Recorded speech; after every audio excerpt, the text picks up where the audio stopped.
Imagine standing on the edge of your biggest dream, but frozen, unable to move forward. Fear, it's invisible but powerful. It whispers lies that you're not good enough, not ready, not capable. And today I'm gonna show you how to face it, fight it and win. We all feel fear, whether it's fear of failure, rejection or even success. But fear is not a sign of weakness, it's a signal. It tells you you're on the verge of growth. Here are 5 powerful ways to overcome fear. Fear is a natural human emotion. It's wired into our survival instincts, designed to protect us from danger. But the problem arises when fear starts to control our decisions, limit our potential, and keep us stuck in our comfort zones. The first and most important step in overcoming fear is to acknowledge it. Many people try to ignore their fears or pretend they don't exist, thinking that will make them go away. But fear thrives in the dark. When we avoid it, it grows stronger. When we name it, we begin to take away its power. Acknowledging fear doesn't mean accepting defeat. It means being honest with yourself. Take a moment to ask yourself, what exactly am I afraid of? Is it failure, rejection, judgment, disappointment? The moment you identify what's really going on beneath the surface, you move from being controlled by fear to starting to understand it. This process takes courage because it forces you to confrontable emotions, but there is strength in that kind of vulnerability. It's the first act of reclaiming control. When you acknowledge fear, you can begin to explore where it comes from. Is it rooted in past experiences? Is it based on someone else's expectations or your own self-doubt? Often, fear is built on imagined scenarios rather than real threats. It's the voice in your head painting the worst-case picture, but by bringing fear into the light, you gain clarity. And with clarity, you gain the power to challenge and change the story you've been telling yourself. Facing fear isn't about suddenly becoming fearless. It's about standing in the presence of fear and saying, I see you, I know what you are, but I'm choosing to move forward anyway. That's where true strength begins. Fear often feels like a solid wall, an immovable barrier that blocks your path and tells you to turn around. But what if that wall is only a doorway in disguise? The way we perceive fear makes all the difference. Most of us see fear as a stop sign, something that tells us to back off, to play it safe, to wait for the right time. But the truth is, fear can also be a signal that we are on the edge of something meaningful. The fear of doing something usually means it's important to us. Changing how we see fear transforms our entire experience of it. When you shift your perspective, fear becomes a guide rather than a threat. It starts to look less like a monster under the bed and more like a teacher pushing you toward growth. Think about it. Every time you've grown, learned something new or reached a higher level in life, there was some fear involved. Fear doesn't just show up in dangerous situations. It appears when you're about to take a leap, start something new, or step into your full potential. That's not a coincidence. That's your inner compass telling you this is worth pursuing. This mental shift doesn't make fear disappear, but it makes it manageable. Instead of asking, what if I fail? You start to ask, what might I learn or what could I gain? You stop seeing risk as something to avoid and start seeing it as something that could open doors you've never walked through before. Changing your view of fear won't eliminate the discomfort, it will give you the courage to act in spite of it. And when you can do that, fear becomes not a barrier but a bridge to something better. One of the biggest reasons fear feels so overwhelming is because we often look at the whole mountain instead of the first step. We see the entire challenge, the full journey, and it paralyzes us. The mind begins to race with thoughts like, how will I ever do all of this? Or what if I can't handle what's ahead? That's when fear gains strength. It thrives in uncertainty and in the pressure of having to do everything at once. But there's a powerful way to take that pressure off.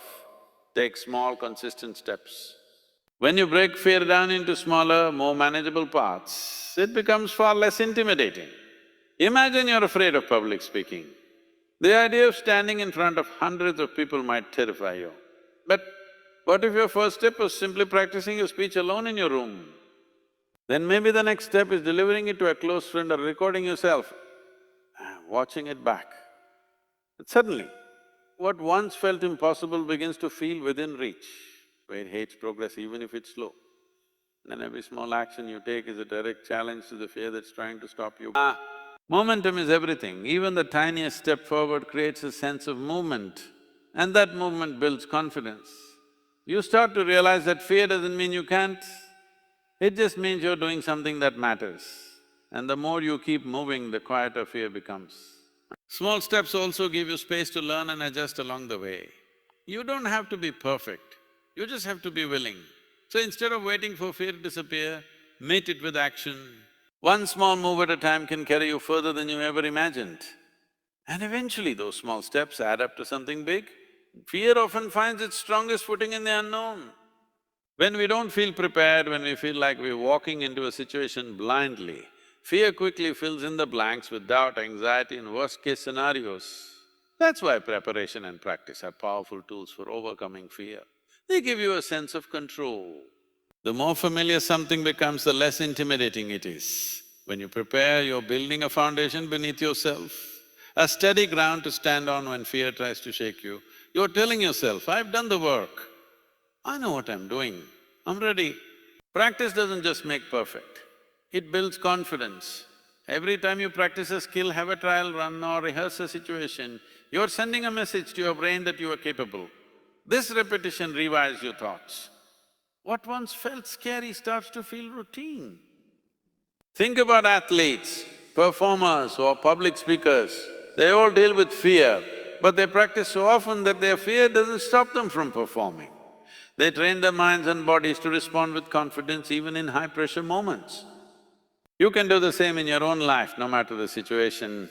Preparation also helps you anticipate challenges and come up with solutions in advance. It doesn't eliminate fear completely, but it reduces the space where fear can grow. Instead of worrying about every what if, you begin to focus on a what now. What actions you can take, what adjustments you can make. This mindset shift is powerful. You stop being a victim of fear and start becoming someone who's ready to face it. So when the moment comes when you're standing at the edge of something new or scary, you'll know you've prepared. And that knowledge alone can quiet fear more than anything else. Fear often begins in the mind long before we take action. Our thoughts create vivid pictures of failure, embarrassment or loss, and the more we focus on those images, the more real they feel.